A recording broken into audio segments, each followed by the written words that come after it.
Hey everyone, Anthony Fantano here, internet's busiest music nerd. Hope you're doing well.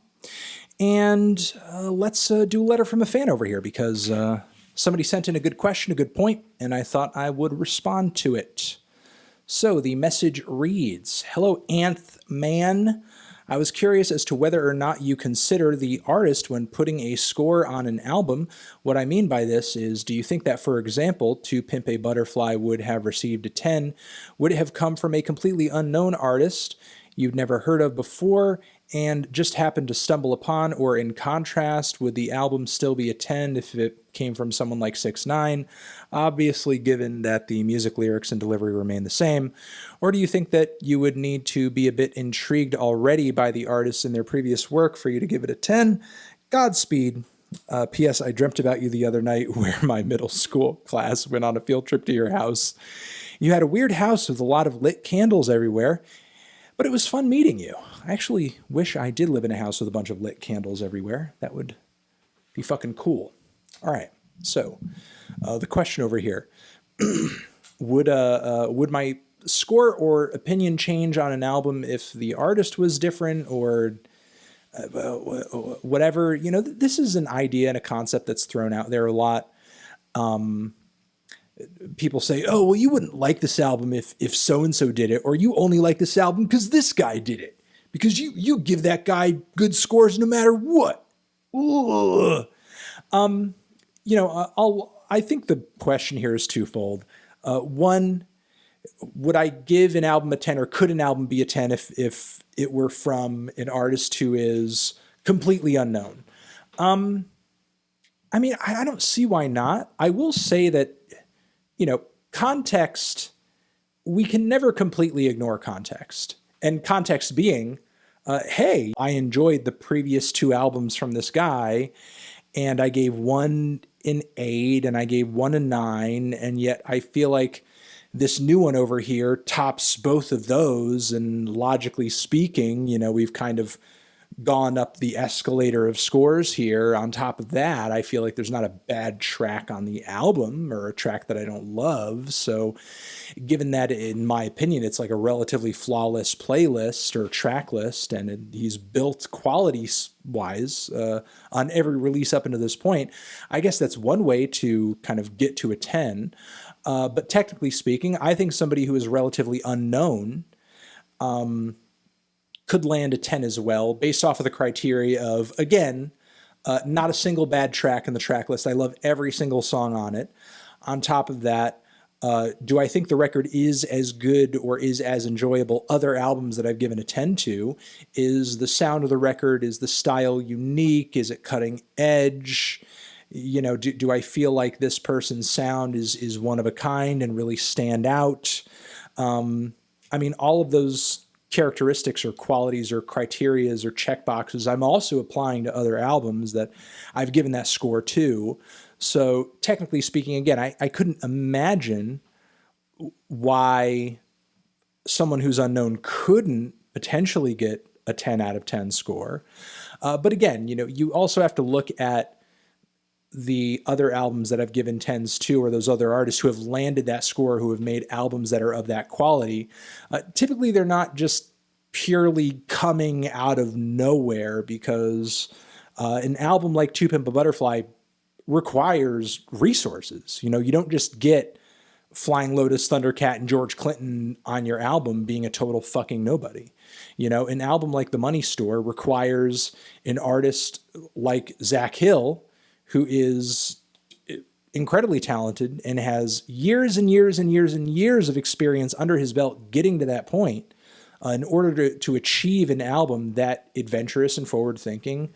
And I think the same is true of a band like Swans, who have been at it for years and years and years. I think the same is true of Kanye West, who has been at it for years and years and years and years. Again, not that you need to be a veteran in order to achieve that score, but I think there is something to be said for these people who have clearly built their talent level up, and that's the thing. Somebody who's completely unknown or is just starting and doesn't have much going for them. Kendrick could not have made To Pimp a Butterfly at the time that he released Section 80. He didn't have the experience. He didn't have the connections. he didn't have the tools necessary to create that album. It took a handful of years, and I'm sure a lot of writing and a lot of practice and a lot of, preconception to come up with that record, to come up with a very mature, thoughtful, creative, one-of-a-kind conceptual rap album. That's not something that a beginner just kind of barfs out. Again, I'm not saying it's impossible. I'm not saying it couldn't happen. There are people who are prodigies of all types of shades. But still, I think, again, it's unlikely, I guess is what I'll say. Then I feel like the other section of this question is, would it still be a 10 if it came from someone like 6ix9ine? Well, I feel like the question there essentially is, if I don't like the person who came out with the record, could they feasibly come out with a 10? I mean, there are lots of people who come out with records that I like and I give them positive scores and I think they make good music, but I find them to be either annoying or unlikable for a variety of different reasons, whether it be something terrible and controversial that they did, or maybe I just find them to kind of be an asshole or a jackass or something. So, yeah, I mean, there are lots of things, like, for example, recently that I find very obnoxious and stupid about Kanye West and the way that he conducts himself and the things that he said in interviews. But when it came to the consistency, the forward-thinking sounds, and the incredible chemistry that was presented on Kids See Ghosts, I had no qualms with giving that record a 10 because I think it's a really fantastic record. I think it's a unique album. I think it's a one-of-a-kind record. I think the flow is fantastic. I love every song on it. I think Kanye and Cudi are at their best in a while on, respectively on that entire project.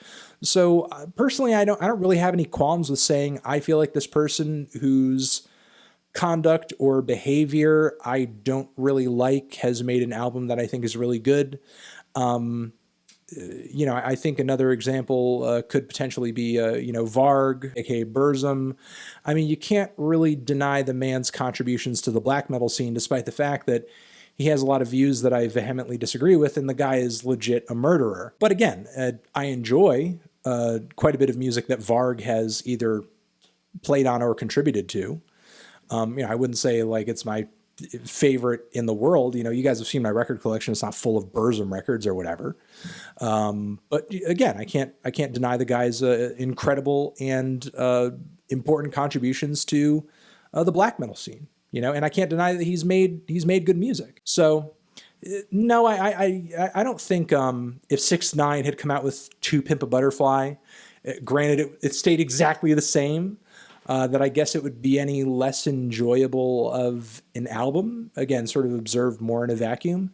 But, let's look at it in a more, literal sense of the behavior here, which is why you're really kind of bringing up 6ix9ine in the first place. If Kendrick had been legitimately accused of and convicted of the type of behavior that 6ix9ine is, being brought to court for, would I enjoy To Pimp a Butterfly as much?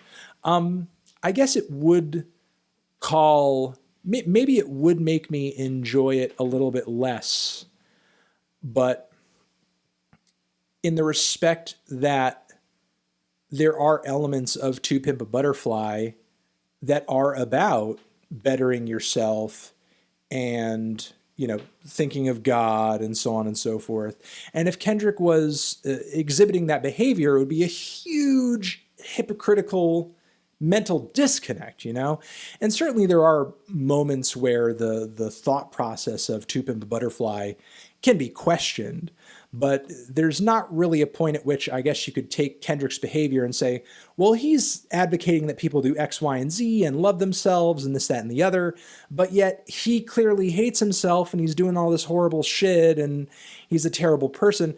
I guess from that angle, it would make To Pimp a Butterfly a more difficult and a weirder listen. But that's, again, not to say that the rapping wouldn't still be good. That's not to say that the songwriting still wouldn't be good. That's not to say that the production still wouldn't be good. That's, again, really to just kind of make a comment on the philosophical ethos of the album making so much less sense because the behavior of the narrator again, is a disconnect and a major inconsistency. It's a hypocrisy.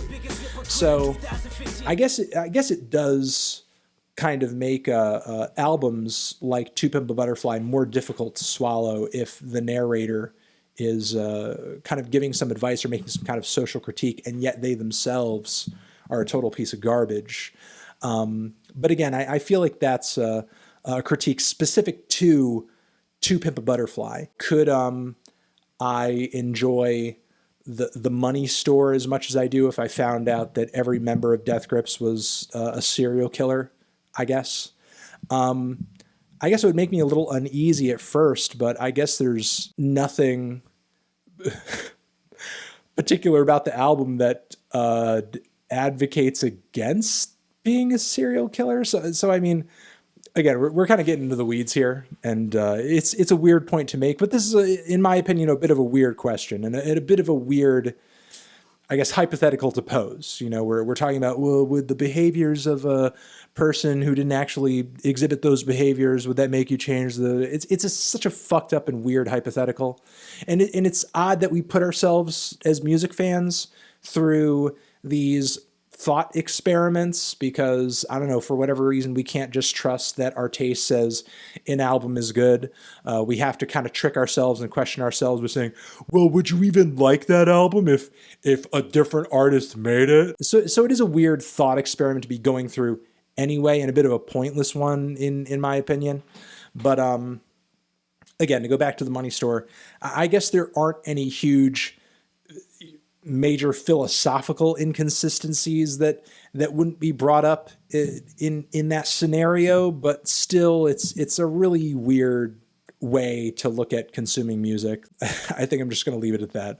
Sorry if in your view here I didn't come to any super conclusive answers to anything that you've posed here, but honestly, I don't think there are definitive answers to all this. It's really a fucking grayscale. And it kind of all depends on the point of view of the person being asked these questions, honestly, because there are people who, will not listen to albums and artists who they see as being the polar opposite of them, ideologically speaking, or indulging in behaviors that they don't morally approve of. And, if that's your prerogative, if that's how you want to go about consuming things and listening to things and watching things, that's fine. That's on you. If that's what makes life a more positive and a more enjoyable journey for yourself, do it. Go for it. But I think that's a perfectly legitimate choice for someone to make. So I'm going to leave it at that. Over here next to my head is another letter from a fan that you guys can check out. Hit that up or the link to subscribe to the channel. Anthony Fantano, letter from a fan, forever.